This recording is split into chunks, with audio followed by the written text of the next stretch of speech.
WhatsApp guys, welcome to JKSSB online tutorial. मैं हूं सतीश और स्टार्ट करेंगे हम आज का हमारा करंट अफेयर लेक्चर। और आज के लेक्चर में हम लोग बात करने वाले हैं 17 जनवरी के current event of national importance. और ये जो करंट अफेयर मैं आज करवाने वाला हूं, this is important for your female supervisor exam. और फीमेल सुपरवाइजर ही नहीं बल्कि जितने भी आपके एग्जाम्स होने वाले हैं 2024 में, उन सभी के लिए बहुत ज़्यादा इंपॉर्टेंट है। तो चलिए स्टार्ट करते हैं। और स्टार्ट करने से पहले थैंक यू सो मच, आप लोगों को इतना प्यार दे रहे हो करंट अफेयर को। और यकीन मानो, I will give my 110% in providing you the best content in term of current affair, so that कि आपको मेरी वीडियोस के अलावा कहीं पे और कोई भी करंट अफेयर देखने की जरूरत ना पड़े। क्लियर है? तो चलिए स्टार्ट करते हैं। लेकिन स्टार्ट करने से पहले आप सबको कुछ चीज़ें और बताना चाहता हूँ। बहुत सारे बच्चे ऐसे बोल रहे हैं कि सर आप जो स्पेशलाइजेशन है सोशल वेलफेयर सुपरवाइजर के लिए, वो आपने बंद क्यों कर दिया। आप सभी को एक चीज मैं बताना चाहता हूँ कि माय डियर, हम लोगों ने फीमेल सुपरवाइजर का पेड कोर्स जो है वो स्टार्ट करा है, और पेड कोर्स में ही अब हम उसको कंटिन्यू करेंगे। ओके, तो जितने भी कैंडिडेट जो फीमेल सुपरवाइजर एग्जाम की तैयारी कर रहे हैं, आप सबको मैं सिर्फ एक ही रिक्वेस्ट करूंगा। सिर्फ 99 रुपीज हम लोग चार्ज कर रहे हैं, और 99 रुपीज में हम लोग आप सबको video lectures, notes, MCQs, test series और 100% सिलेक्शन गारंटी प्रोवाइड कर रहे हैं हमारे फीमेल के सुपरवाइजर कोर्स के अंदर। और इससे ज्यादा और इससे मतलब जो भी हम लोग करवा रहे हैं उससे बाहर आपको कुछ भी नहीं पढ़ना। ना आपको कोई किताब लेनी है, ना आपको किसी का कंटेंट देखना है। हम जो भी चीजें आपको इस फीमेल सुपरवाइजर पेड कोर्स में जो करवाएंगे, बस आपको उतना ही करना है, उसी की रिवीजन करनी है, उसी की प्रैक्टिस करनी है। और इसी पे हम लोग अपने 100% सिलेक्शन गारंटी जो प्रोवाइड कर रहे हैं हमारे इस कोर्स में। तो जितने भी कैंडिडेट जिन्होंने अभी तक ज्वाइन नहीं करा, ज्वाइन करने के लिए आप मैसेज कर सकते हैं मेरे व्हाट्सएप नंबर 7006332724 पे। मैसेज में आपको सिंपल लिखना है सुपरवाइजर कोर्स। क्या लिखना है? Supervisor course. जैसे आप लिखोगे आपको लिंक मिल जाएगा, एक पूरा मैसेज आपको मिलेगा जिसमें पूरी डिटेल के साथ साथ लिंक्स मिलेंगे आप लोगों को, एंड्रॉयड ऐप और आईफोन दोनों का। तो आप लोगों का जो भी फोन होगा, आप ऐप इंस्टॉल करिए एंड देन आप वहां से हमारा फीमेल सुपरवाइजर का कोर्स हमारी ऐप से बाय कर सकते हैं। मैं अगेन बोल दूं, time is more important than anything else, so don't waste your time. और आप सबको एक चीज जो मैं कहना चाहता हूँ वो ये कि एक बार अच्छे तरह से कहीं से अपनी तैयारी कर लो ताकि आपका सिलेक्शन हो जाए। आगे पीछे भटकना बंद कर दो, क्योंकि जो भी चीजें टुकड़ों टुकड़ों में मिलती है ना, चाहे वो यूट्यूब पे हो, चाहे वो गूगल पे हो, तो वो कोई कोई मतलब अगर आपको मेहनत करनी है तो एक अच्छे ढंग से करिए, अच्छे जगह पे करिए, सो दैट कि आपको एक जो पॉजिटिव रिजल्ट है वो दिखे। ठीक है? बाकी हम लोगों ने शुरुआत कर दी है आप लोगों की सिलेक्शन के लिए। अब आप लोगों की बारी है कि आपको सिलेक्शन लेना है या नहीं। अगर आप चाहते हैं सिलेक्शन के लिए तो अभी मैसेज करें, ज्वाइन करें हमारा कोर्स और स्टार्ट करें अपनी सक्सेस जर्नी हमारे साथ। ऑलराइट, चलिए स्टार्ट करते हैं हम आज का टॉप लेवल के करंट अफेयर एमसीक्यूज। और आज के लेक्चर का जो पहला क्वेश्चन हमारा करंट अफेयर का, उसमें दिया है कि according to 2024 Henley passport index, बताइए what is the rank of India. ठीक है, क्वेश्चन में पूछा गया है कि 2024 मतलब जो अभी 2024 साल चढ़ा है, इसमें हनले पासपोर्ट इंडेक्स के अकॉर्डिंगली इंडिया का क्या रैंक है। तो सबसे पहले मैं आपको एक चीज बता दूं कि हनले पासपोर्ट इंडेक्स ऑलरेडी जो आपका जेकेपीएसआई का पेपर हुआ था रिसेंट, मतलब लास्ट टाइम जो पेपर हुआ था जेकेपीएसआई का, उसमें ये क्वेश्चन पूछा गया था और ये क्वेश्चन मैंने बच्चों को करवाया हुआ था।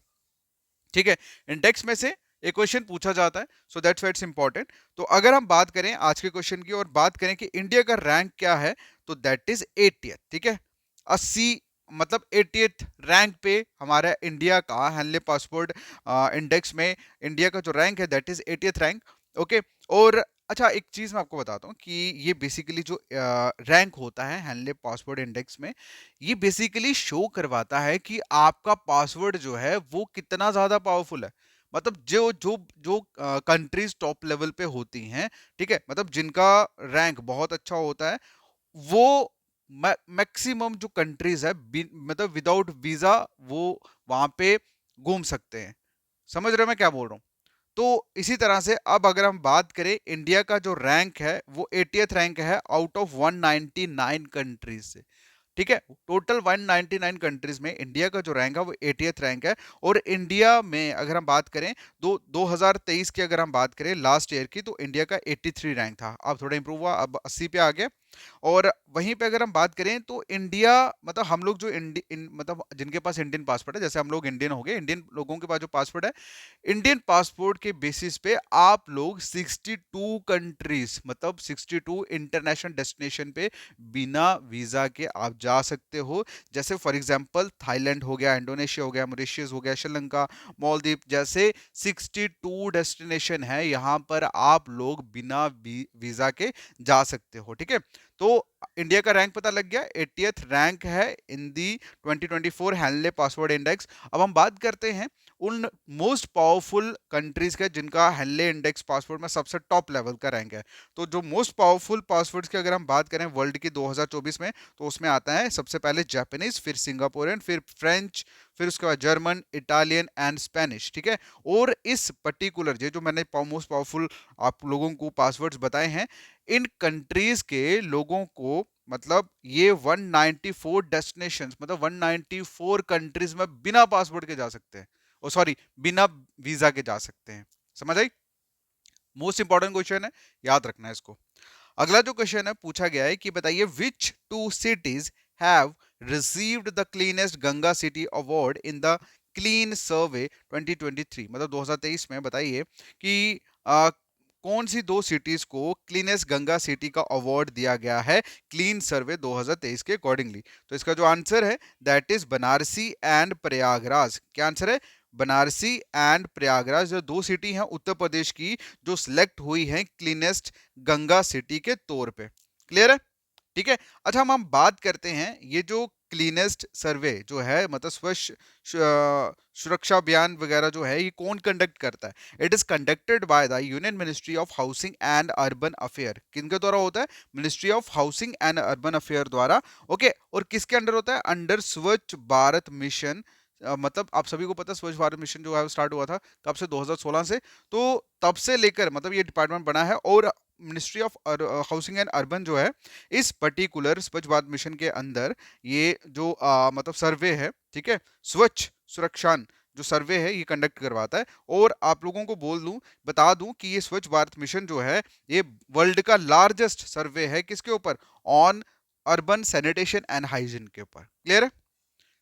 अगला जो क्वेश्चन है पूछा गया है कि बताइए which tiger reserve got the title of India first dark sky park. ठीक है, कौन सी टाइगर रिजर्व को टाइटल दिया गया है India first dark sky park? ठीक है, तो इसका जो आंसर है that is Pench tiger reserve. क्या? पेंच टाइगर रिजर्व जो है ये बेसिकली इस इंडिया का पहला और एशिया का 5th टाइगर रिजर्व बना है किसके साथ? विद डार्क स्काई पार्क के साथ। अब डार्क पार्क स्काई जो है बेसिकली हेल्प करता है to protect the night sky and reduce light pollution. ठीक है, क्या करता है ये? डार्क स्काई पार्क जो है ये प्रोटेक्ट करता है नाइट स्काई और लाइट पोल्यूशन को रिड्यूस करने के लिए। क्लियर है? ठीक है, अच्छा ये जो इंटरनेशनल यूनियन है ना फॉर कंजर्वेशन ऑफ नेचर, ठीक है, इन लोगों ने एम्फसाइज मतलब जोर दिया है importance of preserving natural darkness for natural conservation and maintaining ecology in protected areas. ठीक है, मतलब कहने का ये कि ये जो इंटरनेशनल यूनियन बनी है किसके लिए? कंजर्वेशन ऑफ नेचर्स के लिए।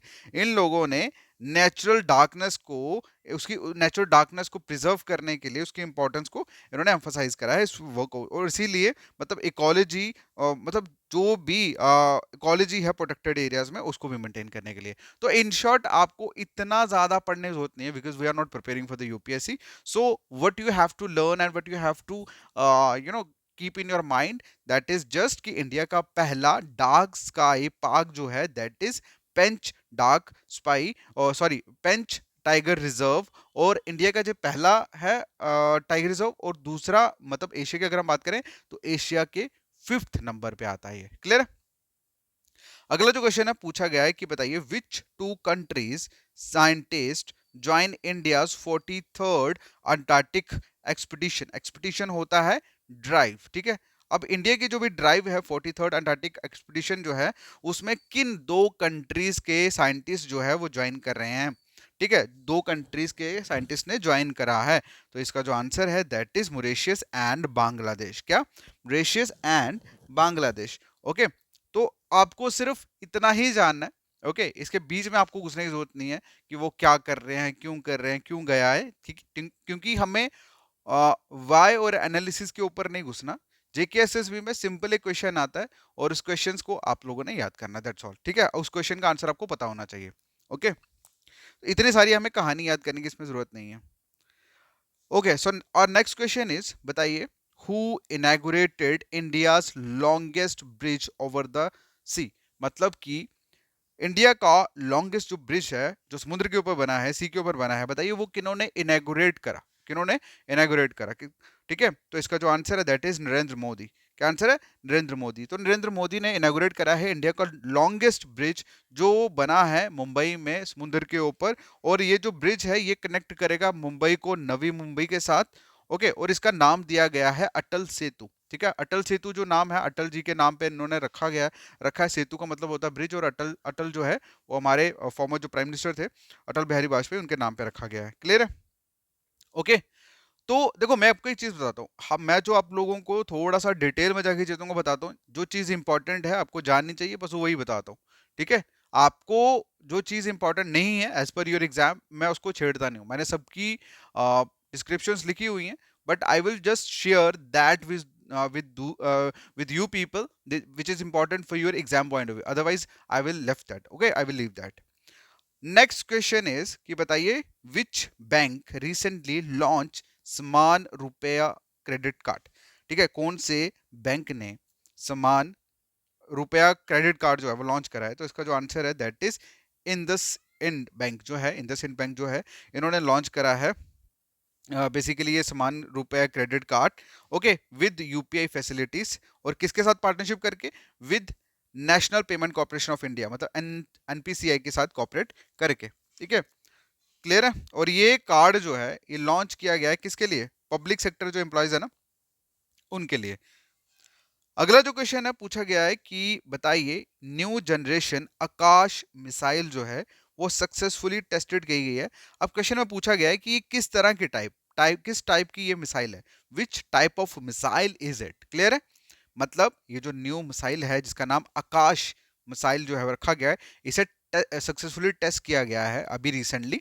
अब क्वेश्चन में ये पूछा गया है कि ये किस टाइप की मिसाइल है। तो ठीक है, मतलब air from the surface, air to surface, surface to surface, या एयर टू एयर। तो इसका जो आंसर है that is air from the surface. ठीक है, एयर फ्रॉम द सरफेस। अब डीआरडीओ ने, मतलब defence research and development organisation, DRDO ने सक्सेसफुली टेस्ट फायर करा है न्यू जनरेशन मिसाइल जिसका नाम है Akash. Okay, from the integrated test range, ITR जो भी रहता है इनका। अब ये चंदीपुरा मतलब एक कोस्ट है उड़ीसा में, वहां पे इन्होंने करा ये टेस्ट फायर। और उसके बाद अगर हम बात करें ये जो टेस्ट था ये डन किया गया है अ वेरी लो अल्टीट्यूड। और बेसिकली अगर हम बात करें आकाश जो है that's a new generation surface to air. ठीक है, सरफेस टू एयर मिसाइल है एयर डिफेंस सिस्टम के लिए। क्लियर है? यहाँ तक कोई डाउट? बट आपको सिर्फ क्या याद रखना है? आपको सिर्फ दो चीजें याद रखनी है कि आकाश मिसाइल जो है ये कौन सी है? ये air from the surface missile है। और इसको किसने बनाया? इसे बनाया गया है डीआरडीओ द्वारा। ठीक है, क्वेश्चन में ये क्वेश्चन पूछा जाता है। चलिए अगला जो क्वेश्चन है पूछा गया है कि बताइए who has become the fastest bowler to take 7 wickets in ODI international match. तो बताइए कौन से ऐसे खिलाड़ी, मतलब बॉलर जो है वो फास्टेस्ट बॉलर बने हैं ओडीआई इंटरनेशनल क्रिकेट में, वनडे इंटरनेशनल क्रिकेट में, जिन्होंने 7 विकेट्स ली हैं। तो इसका जो आंसर है दैट इज वैनेंदु हसरंगा। ठीक है, ये बेसिकली श्रीलंका के लेग स्पिनर हैं वैनेंदु हसरंगा। इनका बेसिकली मतलब ये फास्टेस्ट बॉलर बन चुके हैं जिन्होंने 7 विकेट्स ली हैं ओडीआई इंटरनेशनल क्रिकेट में। ठीक है, किसके खिलाफ? Against Zimbabwe. और ये मैच कहाँ पे हो रहा था? कोलंबो में हो रहा था। अगला जो क्वेश्चन है पूछा गया है कि बताइए who recently become the first Indian women to receive the Arjuna award for equestrian sport, ठीक है। इक्वेस्टेरियन स्पोर्ट जो है, इस इक्वेस्टेरियन बेसिकली किसको बोलते हैं, घुड़सवारी को बोलते हैं, ठीक है। हॉर्स राइडिंग होती है ना, घुड़सवारी, उसको बोलते हैं। अब क्वेश्चन में पूछा गया है कि पहली इंडियन वुमेन जिसको अर्जुन अवार्ड मिला है इस पर्टिकुलर घुड़सवारी स्पोर्ट में, उनका नाम क्या है। तो इसके अगर नाम की अगर हम बात करें तो आंसर है इसका दिव्य कीर्ति सिंह, ठीक है। और ये कहाँ से, ये जयपुर से हैं, इनकी एज 23 है, और ये बेसिकली फर्स्ट इंडियन वुमेन बनी है जिनको अर्जुन अवार्ड मिला गया है घुड़सवारी स्पोर्ट में, ठीक है, इक्वेस्टेरियन स्पोर्ट्स में। ओके, तो ये याद रखना, मोस्ट इंपॉर्टेंट क्वेश्चन है, क्योंकि जब भी कभी फर्स्ट फीमेल, फर्स्ट वाला जो सीन होता है ना, first award, first female award, और एक तो फर्स्ट ऊपर से फीमेल, ऊपर से घुड़सवारी, ठीक है, तो तीनों चीजें यूनिक है, तीनों चीजें अलग है, तो 100% चांस बन जाते हैं एग्जाम में क्वेश्चन आना ही आना है। क्लियर है यहाँ तक। अगला जो क्वेश्चन है पूछा गया है कि बताइए which country will chair the UNESCO world heritage committee in July this year, ठीक है। तो आप सभी को हमने ये लास्ट लेक्चर में कवर करा था, ये रिवीजन के लिए आपका क्वेश्चन है। क्वेश्चन मैं फिर रिपीट कर देता हूँ कि यूनेस्को का वर्ल्ड हेरिटेज कमेटी जो है वो कौन सी कंट्री चेयर करने वाली है इस साल 2024 में, जुलाई में। तो ये आप सभी लोग जानते हैं, एंड आई होप कि आप लोग कमेंट में इसका आंसर करोगे। बाकी जितने भी कैंडिडेट हैं वो लोग जिन्होंने अभी तक हमारा फीमेल सुपरवाइजर का कोर्स ज्वाइन नहीं करा, माय डियर, आप ज्वाइन करिए और स्टार्ट करिए अपनी सक्सेस जर्नी हमारे साथ। बाकी all the best, thank you so much, take care, bye bye.